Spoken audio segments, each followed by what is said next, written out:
everyone, my name is Sukaja. Welcome back to my channel. In this video, I'm going to be doing a super fun bookish tag, and this tag is called the self-aware tag. So let's see how self-aware I am as a reader. And I've got around 9 questions to be answered in this tag. The first one is, what most draws you into a novel or story and makes you want to keep reading? Plot, characters, writing style, atmosphere, something else. Now, most of you know that I am a huge historic fiction fan, so I would say that the one most important factor for me is the characters, and along with that, the atmosphere, and also to an extent the plot.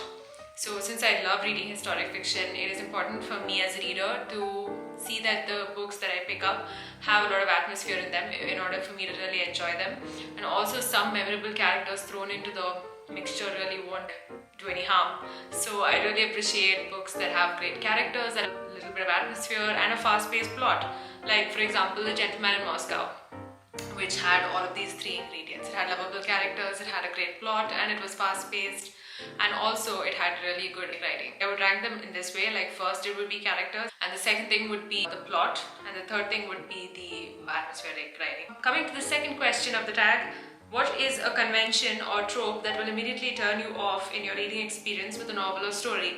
I think it's when a novel has some genre-bending things and it attempts to meld a couple of genres together, and this can be a make or break. So if it's not done tastefully, then it is likely that this book will fall flat for me. A trope that will turn me off? Well, I think it's the ones that have to do with like average romances that are just, pretty straightforward. Guy meets girl, they fall in love, and something happens which keeps them apart, but then they eventually learn to overcome that and get together in the end. So it is stuff like that which, when it becomes very predictable, it might turn me off. The third question of this tag is, what most appeals to you when reading non-fiction and makes you want to keep reading? This is a very good question. I'm currently reading Sapiens by Yuval Noah Harari, and I'm absolutely loving it. This book has all the right ingredients when it comes to non-fiction for me. The non-fiction is being narrated as if it were a story, and we're talking about prehistory and the pre-agricultural era, the era where humans were, sapiens had just started taking over the world. So he includes some very mind-boggling facts in it, and I think that the fact that he's delivered those facts in a manner which is very adept to storytelling makes me want to keep reading, and it's really hard to put it down. So I feel transported to this other era, even though it is non-fiction and even though it's filled with so many facts. Like, he makes it sound so interesting. I think that's an art. And for me, a non-fiction book which does similar things would definitely be a win all the way. What is a convention or trope in non-fiction that will turn you off in your reading experience? Well, I think it was How to Tidy, The Art of Tidying. A lot of non-fiction books are written every day, but if you can't find a very interesting subject to talk about, that could be a problem. I haven't read too much non-fiction, but it shouldn't be really factual and encyclopedic. It has to be more than that, I think, even for a non-fiction book to succeed, because there's so many out there, and for them to really stand out as the book about human history or art history, and you have to make it accessible as well, I think. Would you say you read more for pleasure and enjoyment or more to learn and exercise your brain? It's definitely pleasure and enjoyment. I also feel like certain books, most books, even if they're fiction, are pretty educational. So I feel that it wouldn't be a complete waste of time, even if you're reading a book of fiction that's set during the time of the Tudors, or something that is set during the potato famine in Ireland, or a contemporary novel that deals with issues like racism and inequality between genders and a bunch of other tropes. So as long as a book is dealing with issues that are relevant, that are timely, I don't think reading fiction is a waste of time at all. I think I read for both pleasure and education at the same time, and off late I've taken to reading a lot of non-fiction, so that is another plus and definitely very educational. Number 6 is, which type of book are you likely to rate more highly and enjoy more overall? Is it a book that is pleasuresome, or a book that's something that will exercise your brain? I think I would go with the earlier one, which is the one that I read for pleasure and enjoyment. When I say pleasure and enjoyment, I don't mean it's going to be a masala fiction book filled with like all the twists and turns that a soap opera might have on television. A book that's something that has you sitting on the edge of your seat, that really captures your attention and holds it for a really long period of time. And also it's the kind of book that will delivering a lot of things at the same time. So I think a book like that would definitely be one that I'll highly rate, and it doesn't have to be one that's like an exercise book, like a book of Sudoku or a book of have to be any of that. It can just be a book that is written really well. So yeah, I think I've answered this one. And moving on to the next question, do you have a sense early on of whether or not the book you're reading will be a 5-star read or a book you will really like? These are very thought-provoking questions, I must say. Well, yes, earlier on a book does give you hints on whether you're going to absolutely love it or DNF it halfway through.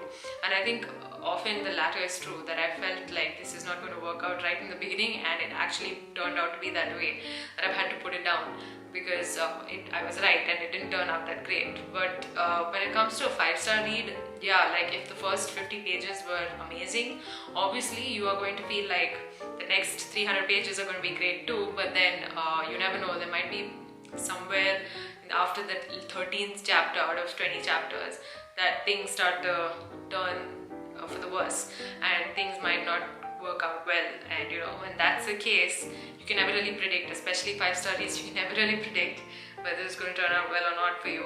But anyway, has a book ever surprised you in this regard? Yes, I think recently Miss Benson's Beetle is the book that has surprised me in this way. And wow, initially I knew that it was going to be like at least a 4-star read, but then it seemed very consistent and I was thoroughly enjoying myself throughout the book. So yeah, it turned out to be a 5-star read and I was pretty happy about that. Number 8, considering books that you've rated 5 stars in the past, do you think you would feel the same way about them now? Why or why not?